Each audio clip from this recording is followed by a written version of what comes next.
Part 1.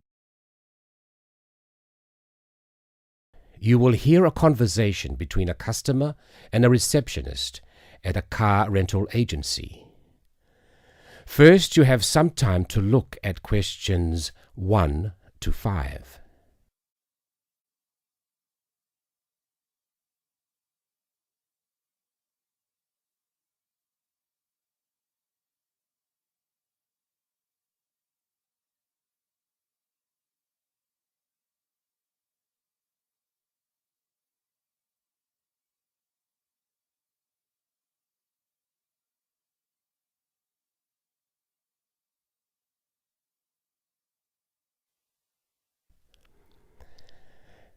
Now listen and answer questions 1 to 5.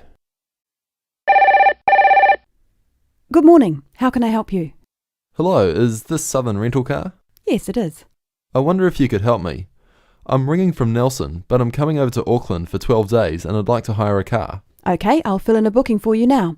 First, can I take your name? Yes, it's William Waddell. Sorry, could you spell your surname? Yes, it's Waddell. Thanks. Now, can I have an address and phone number? Sure.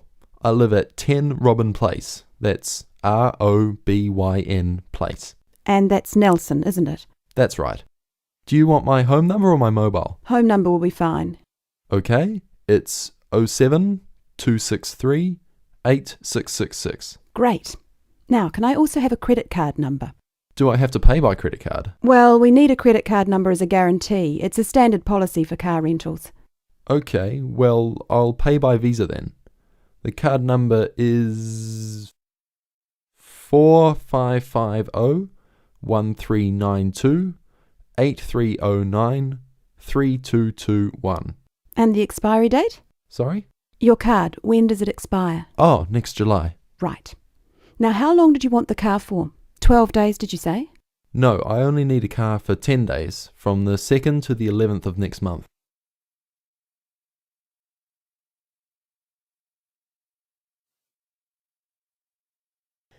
Before you hear the rest of the recording, you will have some time to look at questions 6 to 10.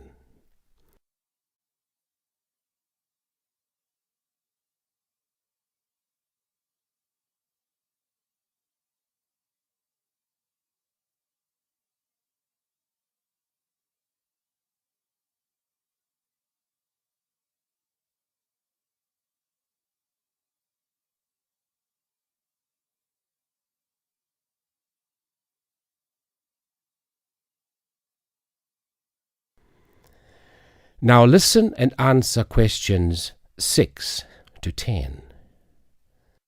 Now, what type of car are you looking to hire? Well, I'm not too worried about the model of the car, but I understand that you have rental cars from just $25 a day. Is that correct? We do sometimes have the $25 deals, but only in the low season. For the period you're looking at, the cheapest we have is $35. However, that price includes unlimited kilometres. Sorry, did you say unlimited kilometres? What does that mean exactly? That means that no matter how far you go, the cost is the same. Some companies charge for rental and then charge again for every kilometre you actually drive. Well, I am going to be travelling quite long distances. I'm visiting relatives and they live quite far apart from each other. So unlimited kilometres are probably a good idea. If you're travelling long distances, you would be better off with an automatic. Changing gears in a manual can make it more expensive on petrol. Okay, I'll take the automatic then. Right.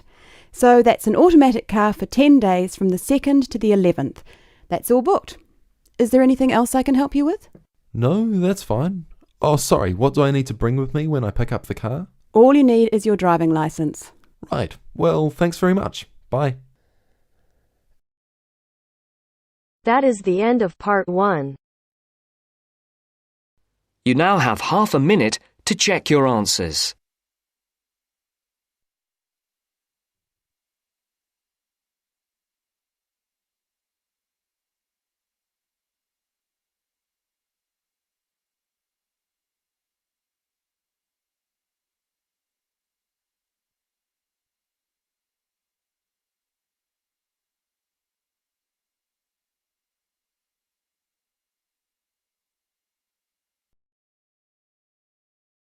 Now turns to Part 2. Part 2. You are going to hear a radio program about sport. First, look at questions 11 to 14.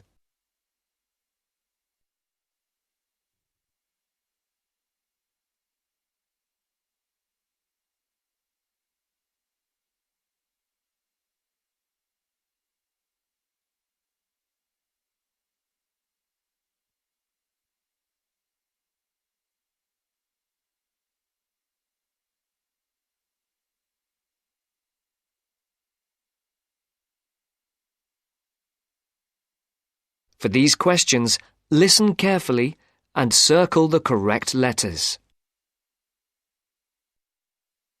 And now for our Mystery Personality of the Week and your chance to win one of our fabulous prizes.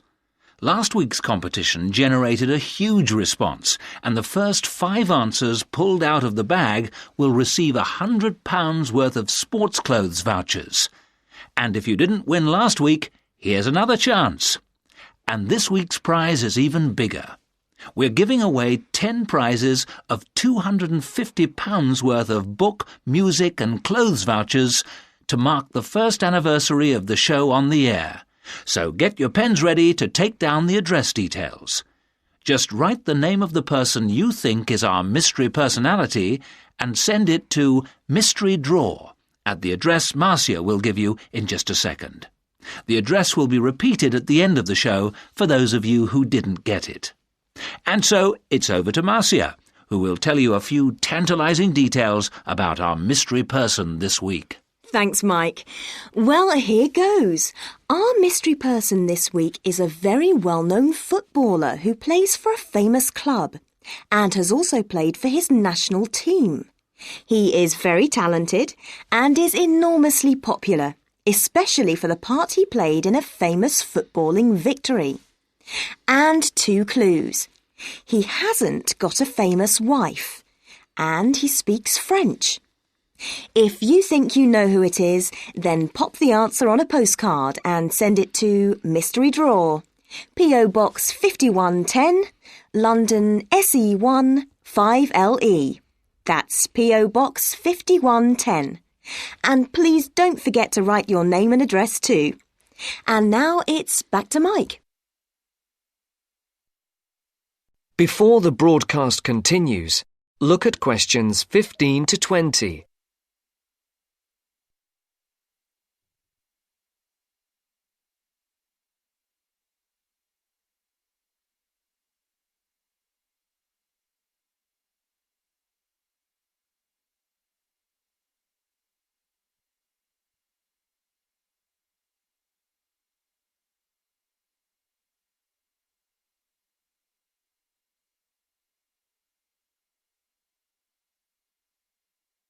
As you listen to the second part of the sports programme, answer questions 15 to 20.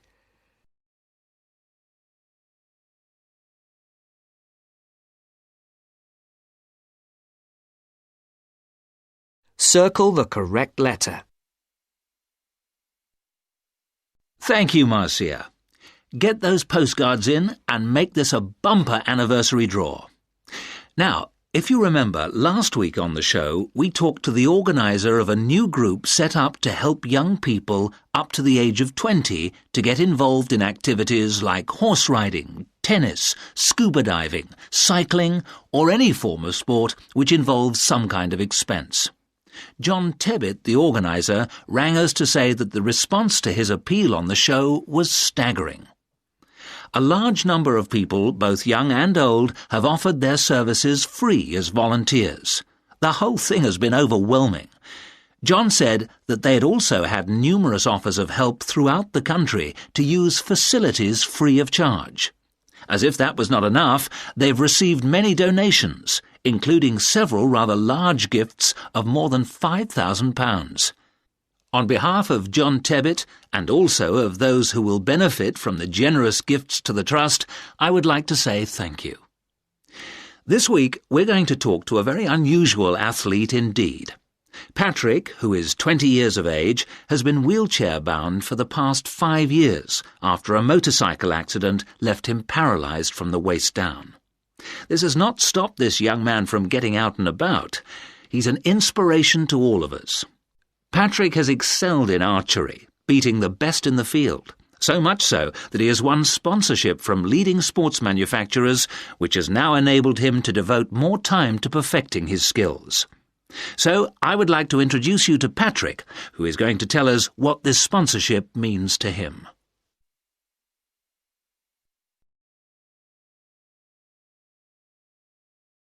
That is the end of part 2. You now have half a minute to check your answers.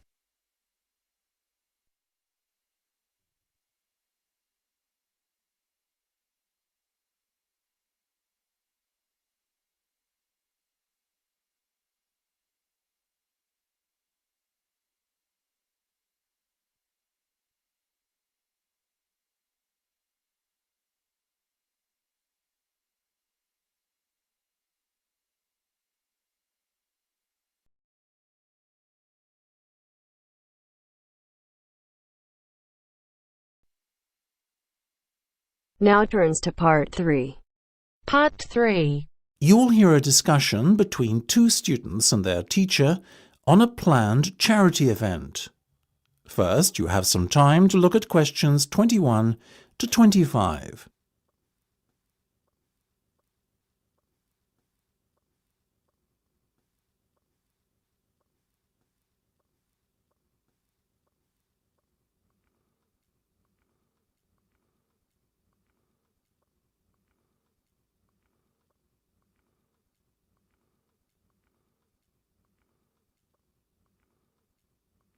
Now listen carefully and answer questions 21 to 25.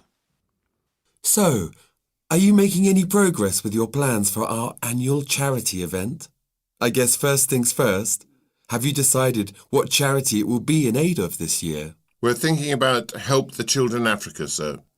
Well, that's Mark's idea, sir, but I myself prefer a local charity called the Meals on Wheels. I'd have to agree with Laura on this one, Mark. After all, we're supposed to be giving back to the local community, and although helping African children is a very worthy cause, it's a little outside our remit. That settles it, I guess. Moving on from the beneficiary question, have you made a decision on what type of event it will be? Yes, we plan on doing something a little different this year. We're calling the event Balloonathon. Basically, we're going to offer balloons for sale to all the students. Balloons? I don't see where you're going with this. Why would they want to buy a balloon? Well, here's the thing. We don't actually give them the balloon. Instead, we'll write their name on it along with the special phone number, and then we'll release all the balloons into the air. When they fall to the ground, if a person finds one and rings a special number, then both he and the student who bought the balloon will win a gift voucher. That sounds like an excellent idea, guys. Well thought out. This Balloonathon has a real novelty value attached to it, don't you think? Exactly what we said, sir. The only drawback is that the gas you put into the balloons is rather expensive. How much? About £20 per canister, and we'll need about 10. And how many balloons are you planning to blow up? Well, there are over 1,000 students in the school, so if even 1/3 of the students buy one, we'd need about 350 balloons. We've decided to order 500 so we don't run out. The good thing is we can return the canisters of gas if we don't use them, and the balloons aren't expensive, so there's no real risk of us spending a lot of money without getting a good return. You two have really thought this one out. I'm impressed. Before you hear the rest of the discussion, you have some time to look at questions 26 to 30.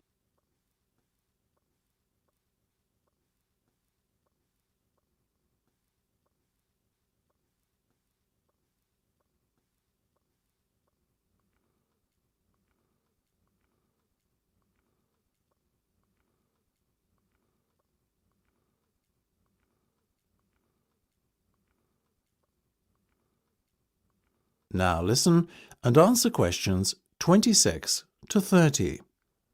Thank you, sir. So, how much money do you think we can raise?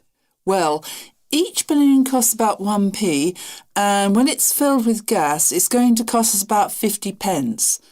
We reckon that if we sell our balloons at a price of £1.50 and we sell all 500 of them, we'll end up making a profit of £1 per balloon. So that's £500 in total. That's fantastic. And it gets better, sir. We've secured a sponsor for our event who's going to give us £1,000. How did you find a sponsor?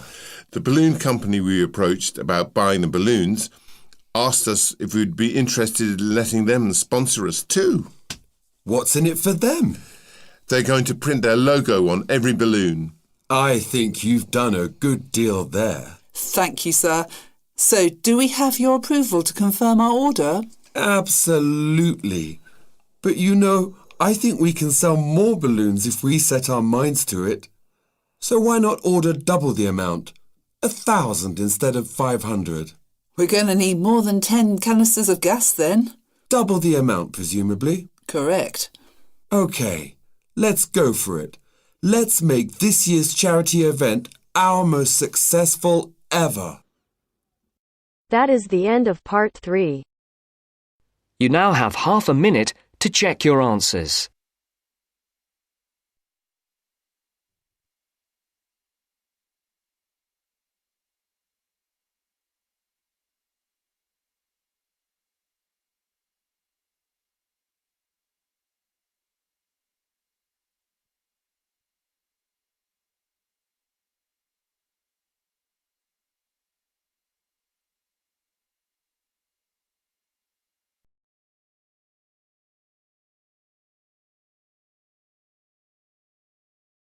Now turns to part 4.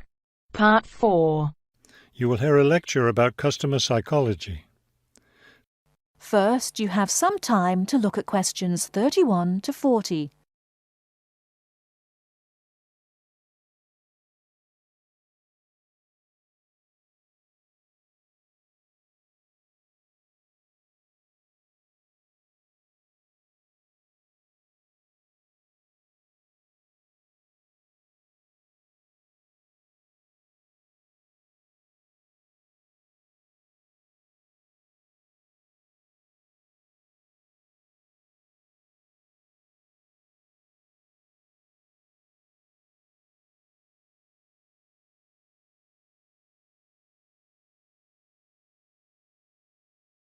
Now listen carefully and answer questions 31 to 40.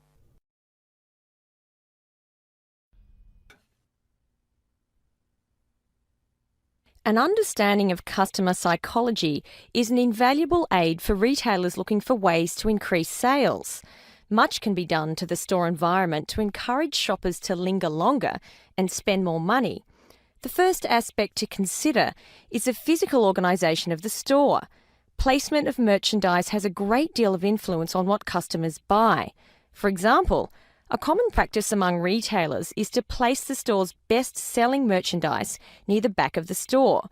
In order to get to these popular items from the front entrance, customers have to walk down aisles filled with merchandise that they might not see otherwise. Carpets are also used to direct customers through particular areas of the store. Retailers choose carpets not only for their decorative or comfort value, but also because lines or other types of patterns in the carpets can subtly guide shoppers in certain directions. Besides encouraging shoppers to go to certain areas of the store, retailers also want to keep them in the store longer. One way to do this is to provide comfortable seating throughout the store, but not too close to the doors. This gives customers a chance to rest and then continue shopping. Retailers can do a number of things to create a pleasant atmosphere in the store, thereby encouraging more purchases. Music is commonly used, not as entertainment, but as a calming influence. It can slow the customer's pace through the store, making them spend more time shopping and consequentially making more purchases. Scents are also used in various ways. Everyone has had the experience of being drawn into a bakery by the smell of fresh bread. Experiments have been done with other types of scents as well. For example, the scent of vanilla has been used to increase sales in clothing stores. Use of colour is another important aspect of store environment. Certain colours can affect behaviour as well as mood. Light purple, for example, has been found to have an interesting effect on customer behaviour. People shopping in an environment where light purple is the predominating colour seem to spend money more than shoppers in other environments. Orange is a colour that's often used in fast food restaurants. It encourages customers to leave faster, making room for the next group of diners. Blue, on the other hand, is a calming colour. It gives customers a sense of security, so it's a good colour for any business to use. In addition to using colour to create mood and affect customer behaviour, colour can also be used to attract certain kinds of customers to a business. Stores that cater to a younger clientele should use bold, bright colours, which tend to be attractive to younger people. Stores that are interested in attracting an older clientele will have more success with soft, subtle colours, as older people find these colours more appealing. That is the end of part 4. You now have half a minute to check your answers.